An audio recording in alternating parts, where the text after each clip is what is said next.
네, 이재명 정부의 조직 개편안이 발표가 됐는데요. 역사 속으로 사라지는 부서가 있는 반면에 새롭게 출범한 부서도 참 많습니다. 자, 정부는 이번 조직 개편을 통해서 금융 효율, 또 기후 위기, 새로운 에너지원, 디지털 전환 등 미래 과제에 선제 대응할 수 있는 기반을 마련하겠다, 이렇게 밝혔습니다. 자, 오늘 이 시간 정부의 조직 개편 방안 자세하게 분석해 보도록 하겠습니다. 이인철 참좋은경제연구소 소장 함께합니다. 안녕하십니까? 자, 소장님, 이번 정부의 조직 개편안 역대급입니다. 정말 많은 부처가 통합되고 없어지고 뿐만이 아니라 명칭도 바뀌게 되고요. 하나씩 챙겨야 될 부분이 굉장히 많습니다. 일단 전반적으로 한번 큰 틀의 개요 설명해 주시고 하나씩 각계격파해 보도록 하죠. 그렇습니다. 새 정부 출범 3개월여 만에 대대적인 이제 이 체제 정부 조직 개편안을 발표를 했습니다. 그렇네요. 국민 주권, 혁신 경제 그리고 이제 균형 성장을 뒷받침하겠다라는 취지 아래 행정체계 전반의 대대적인 변화를 예고하고 있습니다. 우선 가장 관심을 끌고 있는 게 기획재정부였습니다. 네. 분리됩니다. 기재부. 맞습니다. 네. 기획재정부는 재정정책을 담당하는 재정경제부로 환원이 되고요. 예산 기능은 별도로 기획예산처로 분리가 됩니다. 국무총리 직속으로 두어서 균형성과 상호 견제를 강화하겠다라는 거고요. 아마 금융위 금감원도 대대적인 변화를 예고하고 있습니다. 금융위원회에 국내 금융기능은 재정경제부로 이관됩니다. 남은 조직은 금융감독위원회로 개편이 돼서 금융감독의 역할을 전담하게 되는데 동시에 증권선물위원회, 금융소비자보호위원회가 신설돼서 감독 기능을 한층 보완합니다. 환경부도 지금 바뀌는데요. 네. 기후위기 등 미래 위기에 선제적으로 대응하기 위해서 기후에너지 환경부로 확대 개편이 돼서 에너지 정책까지 통합 관리하게 되고요. 방송통신위원회는 폐지가 됩니다. 이후에 방송미디어통신위원회로 신설돼서 방송과 통신 정책을 일원화합니다. 과기정통부 장관은 부총리를 겸임하게 되고요. 사회부총리 제도는 폐지가 됩니다. 또한 여성가족부는 성평등가족부로 이름이 바뀝니까? 맞습니다. 네. 중소벤처기업부는 소상공인 전담 차관직이 신설되고요. 통계청과 특허청 각각 국가데이터처, 지식재산처로 승격이 돼서 결과론적으로 보게 되면 정부 조직은 19부, 6처, 19청, 6위원회 체제로 개편되는데 재정 부담을 최소화하면서 효율적 운영과 미래위기 대응 능력을 강화하는 걸 목표로 하고 있기 때문에 이번 개편안은 정치, 경제, 사회 전반의 컨트롤 타워 기능을 재편하는 중대한 분수령이 될 것으로 보입니다. 자, 내용이 많고 방대합니다. 저희와 함께 하나씩 짚어보도록 할 텐데 가장 중요한 게 역시 기획재정부입니다. 자, 소장님, 현재 기획재정부는 우리나라의 경제 컨트롤 타워고요. 이 기획재정부 장관, 이 구일철 장관이 경제부총리까지 맡게 하는 전반적인 정말 핵심의 가장 강력한 힘, 파워를 갖고 있는 조직인데, 자, 기획재정부에서 이를 예산과 정책을 나눕니다. 이 내용부터 시작을 할게요. 이렇게 된 배경이 뭘까요? 맞습니다.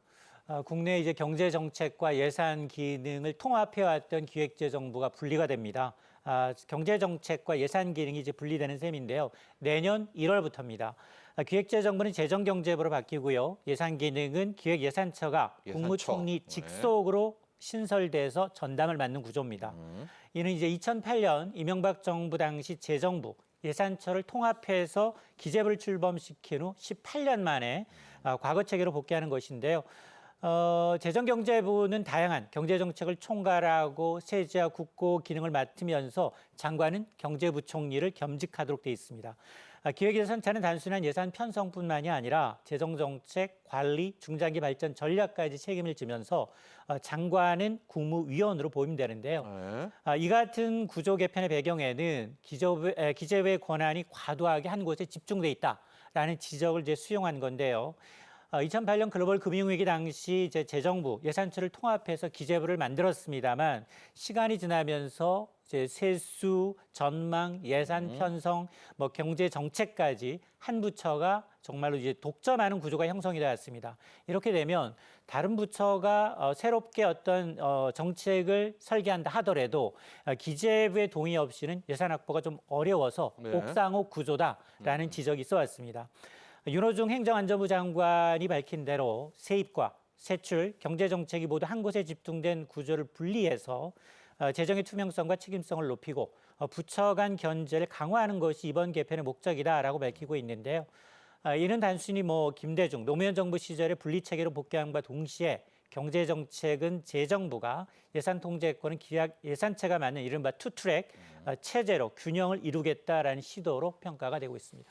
자, 여러분 현재 우리의 기획재정부는 이제 예산을 편성하면서 또 동시에 정책, 경제정책 집행도 하니까 정말 무소불위의 권력 가장 강했었는데 자, 그런데요, 소장님, 이제 지난 이명박 정부였었죠. MB 정부에서 이거 두 개를 합쳤을 때 이유도 찾아가 보면 이쪽에선 예산만, 이쪽에선 정책만 하니까 효율성도 떨어지고 이게 손발이 안 받는다. 그래서 합쳤던 거 아니겠습니까? 다시 이걸 떼어놓을 때 어쨌든 우리가 생각해볼 문제는 없습니까? 맞습니다. 기획재정부를 분리 개편한다. 물론 취지는 권한의 집중을 좀 완화하자. 그리고 이제 투명성을 높이자라는 취지인데 우려의 목소리도 적지 않은 게 사실입니다. 핵심은 이제 권한 분산이 곧바로 효율화로 이어질 것이냐에 이제 맞출 수 있는데 말씀하셨던 것처럼 과거에 이제 재정부 예산처처럼 이런 체제에서 이제 정책 조율이 능력이 좀 약화되면서 오히려 이제 부처 간 힘겨루기로 정책 지연이 발생한 사례가 있습니다. 국회 입법조사처도 이를 우려하고 있는데요. 재정부가 예산권을 잃게 되면 경제 컨트롤 타워에서의 파워, 힘이 약화될 수밖에 없기 때문에 제도적 보완 장치 마련이 필요하다라고 이제 제안을 하고 있는 상황인데요. 특히나 이제 인공지능 시대에 들어서서 너무 빨리 국제 환경이 변화하고 있습니다. 네. 이렇게 되면 신속한 대응이 필요한 상황에서 경제 컨트롤 타워의 어떤 통합적 역할이 흔들릴 수 있다라는 지적인데요. 따라서 권한 분산만으로 만족할 것이 아니라 정책 혼선을 최소화할 수 있는 제도적 보완 장치가 필요한 게 아니냐라는 지적입니다. 자, 기획재정부와 함께 또 하나 우리 경제 쪽에서 관심이 많은 것이 이 금융위원회 그리고 금융감독위원회, 금융위 금감원의 자, 이게 대대적인 조직 개편입니다. 이건 하나씩 좀 봐야 될 것 같은데 결론적으로는 이게 금융감독 쪽이 상당 부분 이 권한이 강화되고 커지게 되는데요. 금융위원회가 쪼개지는 것부터 시작을 해볼까요? 맞습니다. 네. 아마 이제 금융위원회는 사실은 공무원입니다.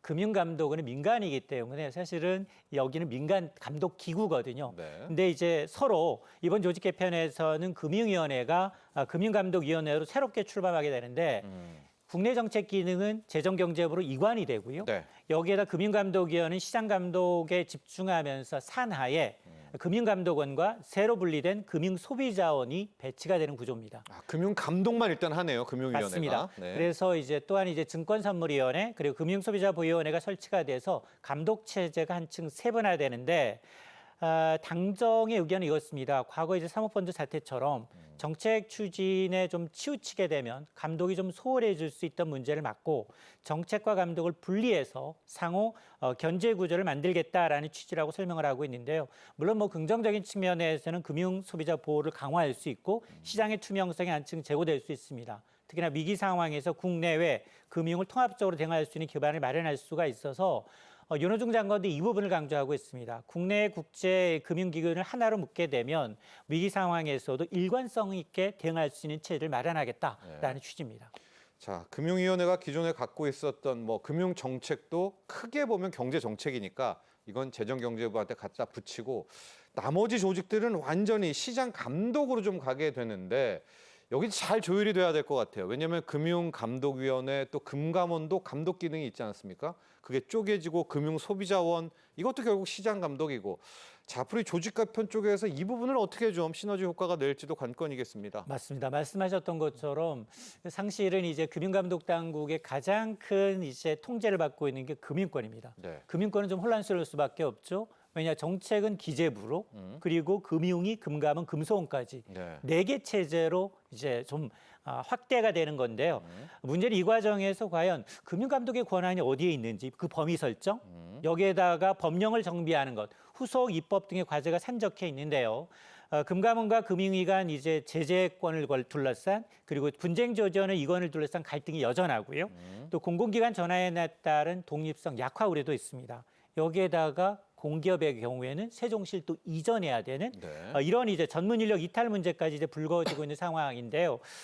지금 이미 금감원은 이제 민간 독립된 기구였었는데 공공기관화된다면 금감원 직원들의 경우에는 집단 반발할 수밖에 없습니다. 네. 지금 여의도가 이제 사무실이지만 또 금융위 내부에서도 허탈감을 드러내고 있습니다. 그러다 보니 조직 개편을 둘러싼 내부 동요도 좀 심각한 상황이고요. 여기다가 이제 국회 처리 과정에서 정치적 난항도 예상이 되는데요. 금융위 설치법과 관련된 법안 개정이 반드시 필요합니다. 이러기 위해선 야당의 동의가 필요한데 야당이 지금 반발이 거세고 또 패스트트랙을 거쳐도 수개월 지연될 수밖에 없습니다. 그만큼 이 금융당국 간 체제 개편에 따른 인사 공백 상태가 내년 초까지 이어질 수 있다라는 우려인데요. 결국 이번 개편이 금융소비자 보호 강화와 정책과 감독 분리를 통한 견제구조 확립이라는 목표를 지향하고 있지만 그러나 기관 간 권한 다툼, 그리고 이제 입법의 지연, 인력 유출과 시장 불안전성을 과제를 과연 어떻게 풀어낼지 여부가 조직 개편의 성패가 달릴 것으로 보입니다. 지금 표가 나와 있는데요, 여러분. 기존의 금융위원회는 금융정책과 금융감독을 했는데 저 금융정책을 떼어내서 이제 새롭게 생기는 재정경제부한테 가니까 금융감독만 남으니까 금융위원회에서도 좀 우리의 롤이 역할이 좀 줄었다 이런 반발이 있는 거고요. 원래 또 금융감독을 함께 했었던 저게 반민간 반공기업 같은 금감원이 금융감독원 소비자보호원으로 나뉘고 실은 금융감독위원회 밑으로 들어가게 됩니다. 하고 가로 열고 저기 공공기관 지정이 돼 있잖아요. 이제 민간 섹터는 완전히 버리고 공무원, 공기관이 된다라고 하니까 또 금융감독원 내부에서도 반발도 함께 나오고 있고 자, 앞으로 또 어떻게 조율될지 또 결정될지도 함께 지켜봐야 될 것 같고요. 또 하나가요, 여러분. 기후환경부. 근데 가운데 단어 하나가 들어갑니다. 기후, 에너지, 환경부입니다. 자, 이 기후, 에너지, 환경부가 출발을 하게 되는데 환경만 아닌 것 같아요. 왜? 에너지가 있어요. 네. 맞습니다. 지금 환경부가 이제 에너지, 기후, 이제 에너지 환경부로 확대 개편되는 겁니다. 자, 그러다 보니 이번 조직 개편에서 아마 가장 두드러진 변화 가운데 하나로 꼽을 수가 있는데요. 기존의 산업통상자원부였잖아요. 그렇죠. 자원을 뺍니다. 여기서는 에너지 정책 기능을 이관해서 기후 변화에 대응하기 위해서 이제 부처가 통과를 하는 강력한 컨트롤 타워를 세우겠다라는 구상인데 이렇게 되면 사실 산자부 산하에 많은 이제 공기업들이 있거든요. 한국전력을 비롯해서 한국수력원자력 발전회사 같은 이런 이제 주요 공기업도 기후부 산하로 편입되게 되고요. 또 탄소중립과 녹색성장위원회도 기후위기 대응위원회로 격상이 되면서 범정부적 추진력이 좀 강화됩니다. 유럽처럼 이제 기후와 에너지 정책을 통합 관리하는 구조로 나가겠다라는 취지입니다. 일단 기대되는 효과로는 일단 정책의 일관성을 확보할 수 있다라는 점, 그리고 지금 이 여러 가지 재생에너지를 확대하고 또 물 관리 일원화 등이 이제 용이해진다라는 점을 들 수 있는데요. 분산돼 있던 환경과 에너지 기능을 통합해서 하나의 이제 컨트롤 타워가 생기면서 정책의 혼선을 줄이면서 재생에너지 확대와 기후 대응 기금의 운용까지 효율적으로 추진할 수 있다라는 겁니다. 이는 이제 국제 어떤 경쟁력 강화와 탄소 중립 달성에 유리한 기반을 닦겠다라는 취지입니다. 네, 자, 좀 보시면 알겠지만 환경부가 에너지 환경부입니다. 기후 에너지 환경부, 에너지를 갖게 되고 산업통상자원부는 자원이 빠지네요. 그래서 산업통상부가 되게 되는데 산업통상부 쪽에서도 좀 아쉬운 목소리가 나오겠습니다. 원래는 이제 자원, 에너지를 총괄하다가 자원을 떼어내는 거 아니겠습니까? 게다가 원전에 대한 이야기도 많이 나오는 것이 원전은 일단 기후에너지부가 관리인데 수출로 가면은 이건 또 통상이잖아요. 그러니까 수출은 산업통상부가 맡게 되고 이런 부분도 여러 가지 우리가 한번 살펴봐야 되겠어요. 맞습니다. 환경부가 이제 기후에너지 환경부로 이제 확대 개편됐죠. 산업통상자원부는 산업통상부로 이제 축소되는 겁니다. 자, 이러다 보니까 에너지 정책이 산업 정책과 분리된 건 32년 만에 제도의 큰 변화라고 할 수 있는데요. 이는 탄소 중립과 이제 에너지 전환을 위한 강력한 이제 컨트롤 타워를 갖추겠다, 구축하겠다라는 대통령의 공약의 실언이라고 할 수 있습니다. 기후변화 대응 기금과 녹색기후기금 이관과 같은 탄소 중립이나 녹색성장위원회 격상 등과 같은 어떤 정책의 추진의 일관성을 좀 높이고 속도를 높이겠다라는 데는 의미를 부여할 수 있습니다. 자, 그럼에도 불구하고 우려의 목소리도 있는데요. 에너지 개발과 산업진흥을 담당해온 산업부의 기능은 축소됩니다. 그러다 보니 규제 중심의 환경부가 에너지 정책까지 맞는 구조가 되기 때문에 네. 아마 이제 산업 경쟁력 약화로 이어지지 않겠느냐라는 우려인데요. 원전 정책에 있어서도 건설과 운영은 누가? 기후부가 맡게 되고요. 그러나 수출은 또 산업부가. 통상이니까. 맞습니다. 네. 그러다 보니까 이원화돼서 구조가 좀 쪼개지는 구조다 보니 혼선이 예상이 되면서 이러면 에너지 믹스 전략의 일관성이 흔들릴 수 있다라는 우려도 나오고 있습니다. 특히나 아마 이제 소비자들이 가장 걱정하는 건 전기가스 요금이거든요. 네. 근데 지금 전기가스가 부처별로 분리가 관리된다면 전력 공급의 안전성이 차질을 빚으면서 요금 인상으로 이어지지 않을까라는 우려도 있습니다. 네. 결국 이번 개편은 뭐 탄소 중립이라는 국가적 과제에 힘을 실어주는 전환점이 될 수 있겠지만 어떤 산업계의 불안이라든가 에너지 안보 우려를 해소하고 또 원전, 재생에너지를 조율할 만한 종합적인 전략이 좀 뒷받침되지 않는다면 정책 효과가 반감되지 않겠느냐라는 우려도 있습니다. 자, 일단 기후환경부가 이제 기후에너지환경부입니다. 우리의 에너지 정책, 에너지 믹스는 크게 보면 이제 환경과 함께 간다라는 현 정부의 그런 어떤 하나의 방침도 표현된 그런 조직 개편이다라고 보시면 되겠고요. 명칭 바뀌는 곳들이 많아서 지금 우리가 정리를 해야 되겠습니다. 통계청, 특허청, 변화들이 쭉쭉 있네요. 하나씩 볼까요? 맞습니다. 사실 통계청, 특허청, 기재부 산하기구청이었었는데요. 청들. 이번 정부 조직 개편에서 중기부, 고용노동부, 통계청, 특허청에도 굵직굵직한 변화를 예고하고 있습니다. 우선 이제 중소벤처기업계의 경우에는 복수차관제가 도입이 됩니다. 그래서 기존의 벤처 중소기업 중심의 체계에서 벗어나서 소상공인과 정책을 전담하는 제2차관이 예. 이제 신설되고요. 소상공인 차관이네요. 맞습니다. 이는 국정과제로 이 정부가 이제 국정과제로 강제해온 이제 소상공인 지원을 제도화하겠다라는 건데 창업에서부터 벤처, 중소기업과 소상공인을 균형 있게 지원하겠다라는 의지를 담고 있습니다. 고용노동부는 산업안전보건본부를 차관급으로 격상하게 됩니다. 산업 예방과 감독 기능을 강화하기 위해서 산업안전보건정책 전담실을 꾸리게 되고요. 산업재해가 사회 문제로 대두되고 있는 상황에서 현장의 안전관리 체계를 대폭 강화하겠다라는 의도를 담고 있습니다. 또 통계청은 국무총리 소속의 국가 데이터처로 승격되고요. 데이터처. 맞습니다. 단순히 통계 생산을 넘어서 국가 데이터의 관리와 디지털 전환의 데이터 전략 수립까지 담당하면서 국가 통계 시스템의 혁신을 이끌어나가겠다라는 거고 통계청 역시 국무총리 소속의 지식재산처로 격상됩니다. 이렇게 되면 지식재산권을 국가 경쟁력 핵심 자산으로 보고 특허권이라든가 상표권, 디자인과 같은 지식재산 정책을 총괄하는 아마 이제 범정부 컨트롤 타워 역할을 강화하겠다라는 취지입니다. 네, 자 이렇게 작은 또 변화들도 많이 있고요.